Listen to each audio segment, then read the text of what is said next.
الحمد لله وكفى وسلام على عباده الذين اصطفى أما بعد فأعوذ بالله من الشيطان الرجيم بسم الله الرحمن الرحيم يا أيها الذين آمنوا اتقوا الله وكونوا مع الصادقين وقال تعالى وإذا رأيت الذين يخوضون في آياتنا فأعرض عنهم إلى آخر الآية صدق الله العظيم.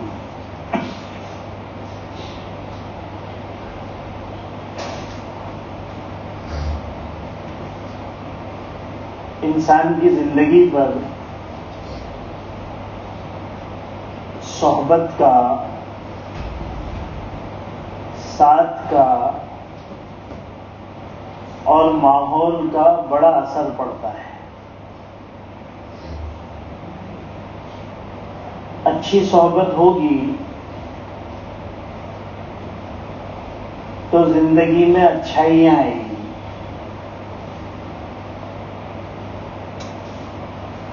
نیک لوگوں کی صحبت ہوگی تو نیکیاں زندگی میں جنم لیں گی.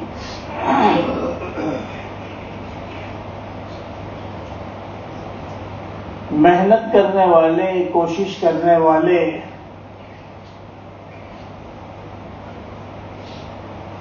اچھے لوگوں کا ماحول ہوگا تو پھر ہمارا ماحول بھی اچھا ہوگا. برے لوگوں کی صحبت ہوگی، بے عمل لوگوں کی صحبت ہوگی، دنیا داروں کے ساتھ ہی اٹھنا بیٹھنا ہوگا تو ان کا اثر اپنی زندگی میں انسان محسوس کرے گا. یہ ایک ایسی حقیقت ہے جس کا مشاہدہ ہم مادی چیزوں میں بھی دیکھتے ہیں. آپ اگر اپنے کپڑوں میں کافور رکھو گے تو کپڑوں سے کافور کی خوشبو آئے گی. قیمتی خوشبو کی جو لکڑیاں ہوتی ہیں، اود کی لکڑی ہے اور بھی، اس کو صرف رکھنے سے آپ کے گھر میں خوشبو محسوس ہوتی ہے. گلاب اور اسی طریقے سے دوسرے خوشبودار اور مہکنے والے پھولوں سے گھروں میں خوشبو آتی ہے.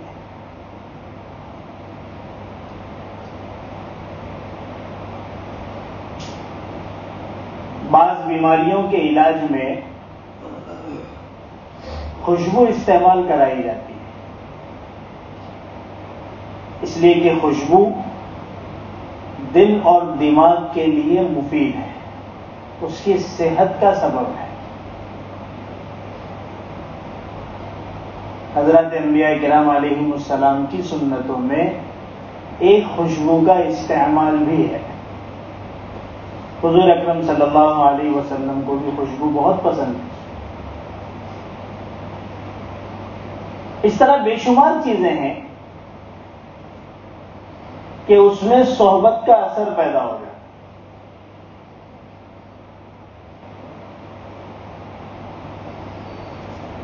چمیلی کا تیل، اس میں چمیلی کی خوشبو آ جاتی ہے. حالانکہ ایسا نہیں ہے کہ چمیلی کے پھول کو پیس کر تیل نکالا گیا ہے. عام طور پر سمجھا یہی جاتا ہے کہ چمیلی کے پھولوں کو جمع کیا گیا ہوگا اور اس کو پیس کر، اس کو نچوڑ کر تیل نکالا گیا تبھی تو اتنا خوشبودار ہے. حالانکہ ایسا نہیں، تیل کچھ اور ہے، پھول کچھ اور ہے. اس تیل کو کچھ عرصے تک پھولوں کی صحبت میں رکھا گیا تو تیل نے اس پھول کی خوشبو کو اپنے اندر سمو لیا، تو اس میں چمیلی کی خوشبو آ گئی اور نام پڑ گیا چمیلی کا تیل۔ تو صحبت کا اتنا اثر ہوتا ہے، مادی چیزوں میں جب اتنا اثر ہے تو روحانی چیزوں کا کتنا اثر ہوگا؟ اہل اللہ کے قلوب کا کیا اثر ہوگا؟ نیک لوگوں کی روحانیتوں کا کیا اثر ہوگا؟ اور وہ اثر کہاں تک جائے گا؟ اور اس اثر کے نتیجے میں وہ صحبت والے لوگوں کا کیا مقام ہوگا؟ سب سے بڑی چیز تقویٰ ہے۔ اللہ کو سب سے زیادہ محبوب تقویٰ ہے۔ انسانوں کے اندر افضلیت کا معیار تقویٰ ہے۔ نہ عرب ہے، نہ اعلی خاندان ہے، نہ ریاست اور دولت ہے، نہ منصب اور عہدہ ہے، نہ خوبصورتی اور جمال ہے، نہ صحت اور تندرستی ہے۔ دنیا کے اندر افضلیت کے جتنے معیار لوگوں نے بنائے ہیں اس میں سے کوئی بھی اللہ کے نزدیک فضیلت کا معیار نہیں ہے۔ اللہ تعالیٰ نے واضح طور پر فرمایا ان اکرمکم عند اللہ اتقاکم، جو جتنا بڑا متقی ہوگا وہ اللہ کے نزدیک اتنا ہی عزت دار ہوگا۔ ایک معیار بتا دیا اور وہ ہے تقویٰ۔ کیا کیا جائے تقویٰ حاصل کرنے کے لیے؟ دن بھر روزہ، رات بھر قیام اللیل، آنکھوں پر پٹی لگا کر مسجد میں تسبیح لے کر بیٹھ جائیں، تقویٰ حاصل ہو جائے گا؟ ارے بھائی تقویٰ حاصل کرنے کا بھی تو کوئی راستہ ہوگا۔ اللہ تعالیٰ کا محبوب بننا ہے، اللہ کے نزدیک مکرم بننا ہے، اللہ کا پیارا بننا ہے تو تقویٰ حاصل کرنا ہے۔ تقوی کے لیے کیا کیا جائے؟ تقوی کے لیے اللہ تعالیٰ نے بڑا آسان راستہ بتایا۔ یا ایھا الذین آمنوا اتقوا اللہ وکونوا مع الصادقین، نیکوں کے ساتھ، سچوں کے ساتھ، دینداروں کے ساتھ صحبت اختیار کر لو، تم بھی نیک بن جاؤ گے۔ اچھوں کی صحبت، متقی لوگوں کی صحبت، وہ تمہیں متقی بنا دے گی۔ جیسے چمیلی کے پھول نے تیل کو چمیلی کا پھول بنا دیا، حالانکہ وہ چمیلی کا سرے سے پھول تیل ہے ہی نہیں۔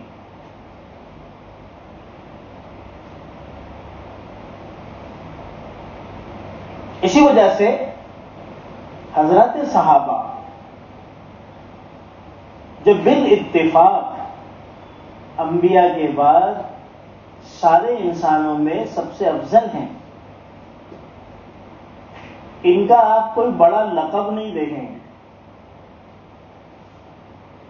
شمس العلماء، شیخ طریقت، قطب الاقطاب، بہت بڑے بڑے القاب ویسے بڑی ہستیوں کے لیے لگائی جاتی ہے، لیکن آپ نے کبھی نہیں سنا ہوگا قطب الاقطاب حضرت ابو بکر رضی اللہ تعالیٰ عنہ فرماتے ہیں، کبھی سنا؟ یا اس طرح کا کسی بھی صحابی کے لیے آپ کوئی لقب نہیں سنیں گے۔ کیوں؟ صاحب قشیریہ بہت بڑے محقق عالم گزرے ہیں، تصوف پر ان کی بڑی اونچی کتاب ہے۔ انہوں نے لکھا ہے اس لیے کہ ان کے ساتھ ایک ایسی خصوصیت لگی ہوئی ہے جس سے بڑھ کر کوئی لقب ہو ہی نہیں سکتا، اور وہ کیا ہے؟ وہ حضور اکرم صلی اللہ علیہ وسلم کی صحبت ہے، کہ ان کا صحابی ہونا ہی اور حضور اکرم صلی اللہ علیہ وسلم کا ایمان کی حالت میں صحبت کا اختیار کر لینا ہی سب سے اونچا درجہ ہے۔ اب ان کو القاب کی ضرورت نہیں ہے، بس صحابی ہونا ہی سب سے اونچا درجہ ہے۔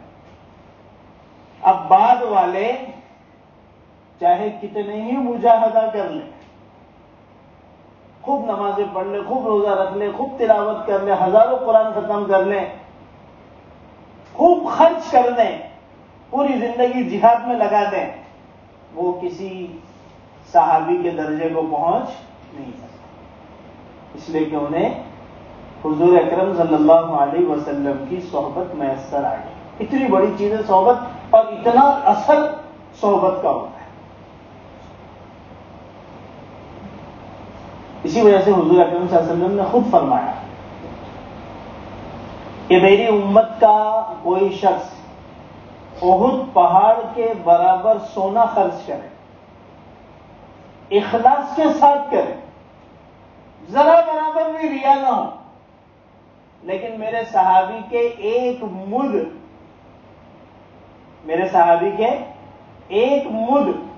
اناج خرچ کرنے کے بھی وہ برابر نہیں ہو سکتا، اس لیے کہ حضور اکرم صلی اللہ علیہ وسلم کی صحبت کی برکت سے اس میں جو تقویٰ، اس میں جو خلوص پیدا ہو گیا تھا، وہ بعد میں پیدا ہو ہی نہیں سکتا۔ بعد کی ساری دنیا کی چیزیں ان کے ایک مد کا برابری نہیں کر سکتی۔ اتنی زبردست چیز ہے صحبت۔ تو انسان کی زندگی پہ اس کا بڑا زبردست اثر پڑتا ہے۔ اسی وجہ سے کہا جاتا ہے کہ اپنے ماحول کو اچھا بناؤ۔ اچھا بناؤ سے کیا مراد؟ سب ایجوکیٹڈ ہو جائیں، اس ذہنیت کو درست کرنے کی ضرورت ہے۔ آج کی تاریخ میں اچھا ماحول اسے کہتے ہیں کہ سارے لوگ پڑھے لکھے ہوں، ویل سیٹلڈ ہوں، گاڑی بنگلہ ہو، ایک چھوٹا سا بھی کچرے کا ٹکڑا وہاں پر نظر نہ آئے، صاف ستھرے ہوں، اور اپنی لائف اپنے حساب سے گزارتے ہیں۔ اسے کہا جاتا ہے بڑا اچھا ماحول ہے، بڑی اچھی سوسائٹی ہے۔ کسی درجے میں ٹھیک ہے، کسی درجے میں ٹھیک، لیکن جس اچھے ماحول کی بات اللہ اور اس کے رسول کر رہے ہیں، جس اچھے ماحول کی ہمیں ضرورت ہے اپنے دین اور دنیا دونوں کو بنانے کے لیے، وہ صرف اسی پر آ کر محدود نہیں ہو جاتی، کیونکہ یہ تو خالص دنیا ہی دنیا کی باتیں نظر آ رہی، آخرت جو اصل ہے وہ کچھ نظر نہیں آ رہا ہے۔ ان ساری چیزوں کے ساتھ وہاں پر دین زندہ ہو، اللہ کے رسول صلی اللہ علیہ وسلم کی سنتیں زندہ ہوں، دین سے محبت کرنے والے لوگ ہوں، دین کے لیے قربانی دینے والے لوگ ہوں، دین کی عظمت جن کے دلوں میں موجود ہو، اللہ کے احکام وہاں پر پورے کیے جاتے ہوں، نگاہوں میں حیا اور شرم ہو، دل میں پاکیزگی ہو، اللہ کا خوف اور ڈر ہو، نمازوں کا اہتمام ہو، سنتوں کا اہتمام ہو، ایک دوسرے کی عزت اور اکرام ہو، چھوٹوں پر شفقت ہو، بڑوں کا احترام ہو، دین کے جاننے والوں کی عظمت اور عزت سے دل بھرے ہوئے ہوں، ایسا ماحول ہو، ایک دوسرے کے لیے ایثار کا جذبہ ہو۔ جیسے میں نے وہ تفسیر میں آپ کو بتایا تھا کہ اللہ کے رسول صلی اللہ علیہ وسلم نے مدینہ آنے کے بعد سب سے پہلے مدینے کا ایک معاشرہ بنایا، یعنی ایک سوسائٹی بنائی، ایک ماحول بنایا جو قیامت تک آنے والے انسانوں کے لیے اسلامی معاشرے کا نمونہ اور ایک آئیڈیل ہے۔ کوئی اگر یہ کہے کہ بھئی اسلامی معاشرہ کیسے بنانا ہے، ہمارے پاس ایک ماڈل موجود ہے۔ عام طور سے تو شاید یہی سمجھا جائے گا کہ وہاں پہ ہر ایک لوگ نماز میں ہی کھڑے ہوں گے اور ہر ایک آدمی بس قرآن لے کے ہی بیٹھا ہوگا۔ ایسا نہیں ہے، اسلام کو سمجھنے کی ضرورت ہے۔ اسلام صرف عبادات کا نام نہیں ہے، اسلام عقیدے کے ساتھ عبادات کا بھی نام ہے، معاملات کا بھی نام ہے، معاشرت اور ایک دوسرے کے ساتھ میل جول کا بھی نام ہے، اور اخلاق کا بھی نام ہے۔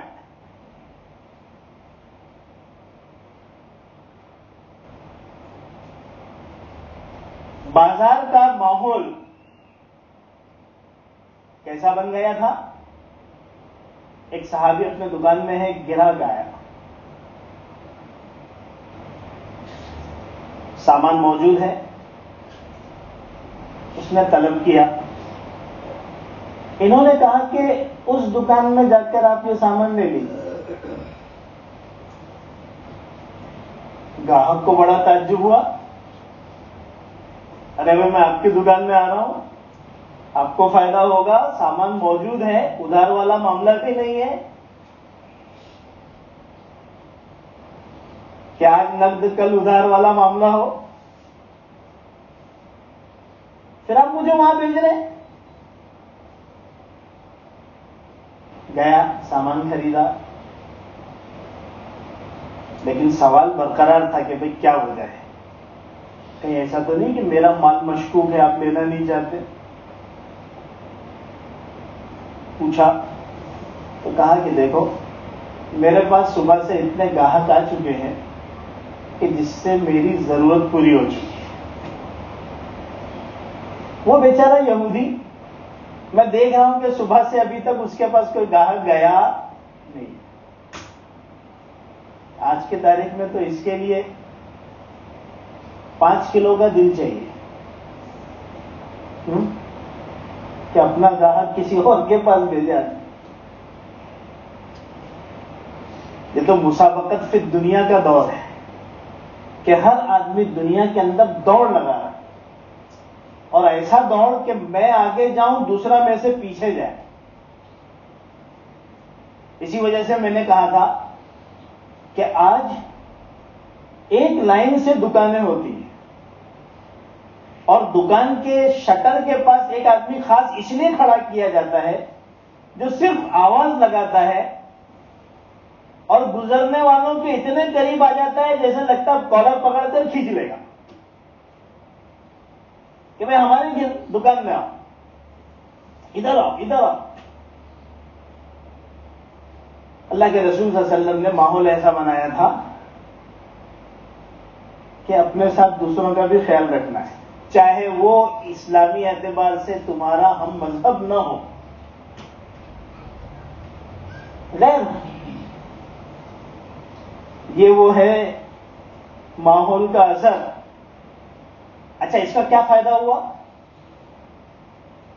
دنیاوی اعتبار سے کچھ پیسے کا، نفع کا نقصان نظر آ رہا ہے کہ گراہک ادھر چلا گیا، نہیں، اس کا بہت بڑا فائدہ ظاہر ہوا جب اس یہودی کو پتا چلا کہ اس مسلمان نے اس بنیاد پر میرے پاس گاہک بھیجا تھا، وہ اسلام میں آ گیا، اس نے کلمہ شہادت پڑھ لیا، وہ مسلمان ہو گیا۔ تو آپ کی نماز کو دیکھ کر مسلمان نہیں ہوا، آپ کے روزے کو دیکھ کر مسلمان نہیں ہوا، آپ کی داڑھی ٹوپی کرتے کو دیکھ کر مسلمان نہیں ہوا، آپ کے معاملات کو دیکھ کر مسلمان، آپ کی سوچ کو دیکھ کر مسلمان، آپ کے معاشرے کو دیکھ کر مسلمان ہو گئے۔ اتنا بڑا اثر پڑتا ہے صحبت اور معاشرے کا، اتنا بڑا اثر پڑتا ہے صحبت اور ماحول کا۔ انسان تو انسان، جانوروں پر صحبت کا اثر پڑتا ہے۔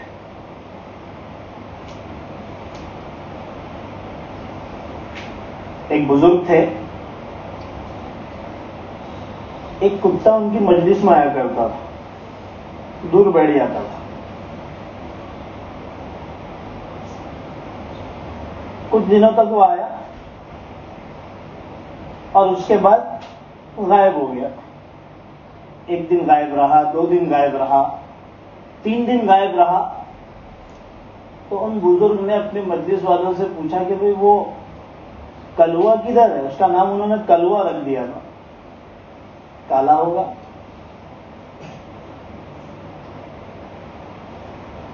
تو ایک صاحب نے کہا کہ میں نے اس کو دیکھا تھا کہ وہ کٹیا کے پیچھے جا رہا تھا. حضرت خاموش ہو گئے. کچھ وقت گزرا، کچھ دن گزرے، اس کے بعد پھر وہ کتا آ کر اپنی جگہ پر بیٹھ گیا. حضرت کی نظر پڑی. بزرگان دین کے اپنے اپنے کیفیات اور حالات ہوتے ہیں. اس وقت وہ خاص کیفیت میں تھے. درمیانے گفتگو حضرت نے فرمایا کہ مخلوق کا عجیب حال ہے، وہ ایسی مجلسوں میں آتی ہے جہاں پر اللہ کی بڑائی بیان کی جاتی ہے، اللہ کا تقدس بیان کیا جاتا ہے، اور پھر وہ اپنے حالات میں بدلتے نہیں، پھر وہ ویسے ہی ہو جاتے ہیں. یہاں سے جانے کے بعد ان کے اندر کوئی تبدیلی نہیں ہوتی. یہ بول کر وہ خاموش ہو گیا. کتا بھی اس چیز کو سن رہا تھا. دوسرے دن پھر کتا غائب، پھر تیسرے دن کتا غائب. حضرت نے پھر پوچھا کہ بھئی وہ کلوا کدھر ہے؟ تو ایک صاحب نے کہا کہ حضرت میں نے اس کو دیکھا تھا، میں نے دیکھا کہ وہ ایک چھوٹی سی نالی میں اپنا منہ زبردستی گھسا کر اس نے خودکشی کر لی. یہ کس کی بات ہو رہی ہے؟ کتے. یعنی اس کے اوپر حیا کا ایسا اثر ہوا حضرت کی بات کو سن کر کہ میں ایک اللہ والے کی مجلس میں جاتا ہوں جہاں اللہ کے تذکرے ہوتے ہیں، اللہ کی بڑائی بیان کی جاتی ہے، اور پھر میں واپس اپنی حرکتوں پر لوٹ آتا ہوں. اس کا ایسا اس پر غلبہ ہوا کہ اس نے خودکشی کر لی. تو انسان جانوروں پر بھی اچھے اور برے صحبتوں کا اثر ہوتا ہے. جانور تو جانور، دیواروں پر بھی اثر ہوتا ہے. در و دیوار مکانات پر بھی نیکیوں اور برائیوں کا اثر ہوتا ہے. ایک بزرگ تھے، وہ ایک مکان میں داخل ہوئے. مکان میں داخل ہوتے ہی انہوں نے کہا اس گھر میں زنا ہوا ہے. تحقیق کے بعد پتہ چلا کہ واقعی اس میں زنا ہوا ہے. ان حضرات کے قلوب، دل بڑے صاف ہوتے ہیں، وہ چیز واضح ہو جاتی ہے، در و دیوار سے پتہ چل جاتی ہے. یہ ایسا ہی ہے جیسے اگر کسی گھر میں چراغ جلایا جائے تو اس کا دھواں در و دیوار پر اپنا اثر چھوڑتا ہے. بالکل اسی طریقے سے گناہوں کے بھی اپنے اثرات ہیں جو در و دیوار پر نظر آتے ہیں، لیکن ویسی نگاہیں چاہیے، ویسے قلب چاہیے، ویسے دل چاہیے. دل سے ہم محروم ہیں. اسی وجہ سے اپنے لیے اچھوں کی صحبت اختیار کرنا ضروری ہے. اپنے بچوں کے لیے اچھے بچوں کی صحبت میں ان کو رکھنا ضروری ہے، ورنہ ان غلط صحبتوں کا اثر آپ اپنے بچوں میں محسوس کریں گے. اور ہم ان چیزوں کو محسوس کرتے بھی ہیں. اسی وجہ سے قرآن کریم نے باقاعدہ یہ حکم دیا وَإِذَا رَأَيْتَ الَّذِينَ يَخُوضُونَ فِي آيَاتِنَا فَأَعْرِضْ عَنْهُمْ وَذَرِ الَّذِينَ اتَّخَذُوا دِينَهُمْ لَعِبًا وَلَهْوًا وَغَرَّتْهُمُ الْحَيَاةُ الدُّنْيَا وَذَكِّرْ بِهِ أَن تُبْصَرَ نَفْسٌ بِمَا كَسَبَتْ، کہ ان لوگوں سے اپنے آپ کو دور رکھو جو اللہ تبارک و تعالیٰ کے احکامات کا مذاق اڑاتے ہیں، جو اللہ تبارک و تعالیٰ کے احکام کا تمسخر کرتے ہیں، جو اللہ تبارک و تعالیٰ کے احکام کو چھوڑتے ہیں، ایسے لوگوں کی صحبت سے اپنے آپ کو دور رکھو، ایسے لوگوں کی صحبت میں مت بیٹھو، ایسے لوگوں کو چھوڑ دو، ان سے دوری بنا کے رکھو۔ ایسے بہت سارے لوگ آپ کو ملیں گے جن کا دین سے کوئی تعلق نہیں ہوتا، نہ وہ دین کی بات سننا چاہتے ہیں، نہ وہ دین والے لوگوں کو پسند کرتے ہیں، اور نہ ہی ان کے دلوں میں دین کے احکام کی کوئی عظمت ہے، بلکہ وہ دینی احکام پر اعتراض کرتے ہیں، شبہات نکالتے ہیں، انکار کرتے ہیں۔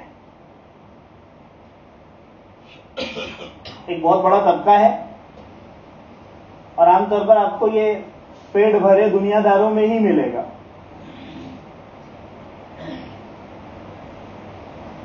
جو روزے کا مذاق اڑاتا ہے۔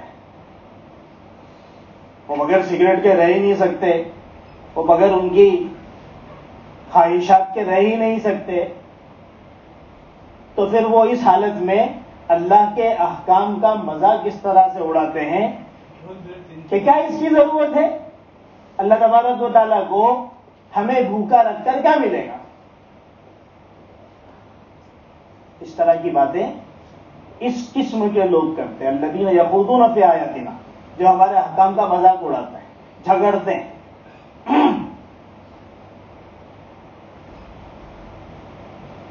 بعض مستی میں آتے ہیں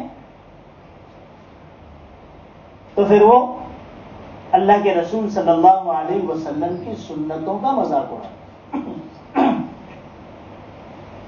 یہ چپتی کا شوربہ کس کی سنت کا مذاق اڑا ہے؟ حضور اکرم صلی اللہ علیہ وسلم۔ اس کی حیثیت کیا ہے؟ قارون کا پاخانہ بھی یہ نہیں ہے، یہ جو آج کے دور کا آپ کا مالدار ہے، یہ قارون کا پیشاب بھی نہیں ہے۔ اللہ تبارک و تعالیٰ نے جب اسے مارنے پر آیا تو لنگڑا مچھر ڈال دیا اور دنیا سے چپل سے پٹوا پٹوا کے مروایا۔ تو اللہ کے رسول صلی اللہ علیہ وسلم کی سنتوں کا مذاق اڑاتے ہو؟ اللہ تعالیٰ نے تمہیں محروم رکھا ہے، اللہ تعالیٰ کے یہاں پر پتہ نہیں تمہارے لیے سعادت مقدر ہے یا نہیں، تم شقی ہو کہ تم اللہ کے رسول صلی اللہ علیہ وسلم کی سنتوں سے محروم ہو، تو کم از کم اپنی زبان کو قابو میں تو رکھو۔ تو داڑھیوں کا مذاق اڑاتے ہیں، وہ ٹوپیوں کا مذاق اڑاتے ہیں، اگر کسی کا پائجامہ ٹخنے کے اوپر ہے تو اس کے اوپر ٹھٹا کر دیں۔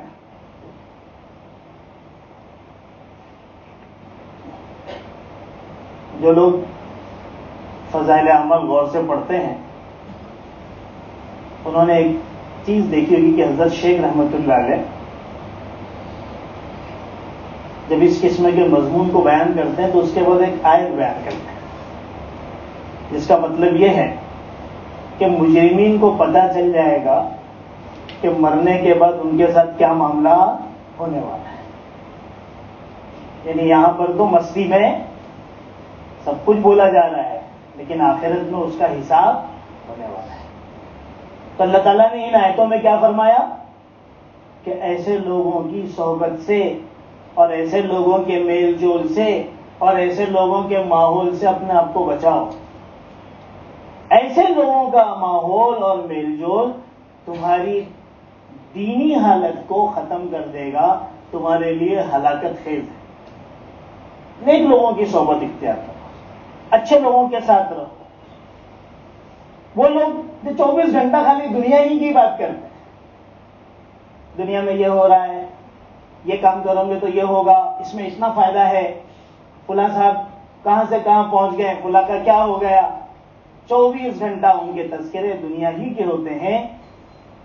اللہ تبارک و تعالیٰ نے ان آیات میں منع کیا کہ ایسے لوگوں کی صحبت میں مت بیٹھو، یہ تمہیں آخرت سے غافل کر دیں گے، یہ تمہارے مرنے کے بعد کی تیاری سے تمہیں روک دیں گے، اور جو مقدر کا ہی وہی ملنے والا ہے. ان کی باتیں سن کر تمہارے اکاؤنٹ کے اندر 1 روپے کا اضافہ ہونے والا نہیں ہے. تو ایسے فالتو اور فضول لوگوں کے ساتھ اپنے آپ کو مت رکھو. وَذَرِ الَّذِينَ يَتَّخِذُونَ، وہ لوگوں کو چھوڑ دو جنہوں نے دنیا کی محبت اور دنیا کے دھوکے کی وجہ سے آخرت کو بھولا بیٹھا ہے.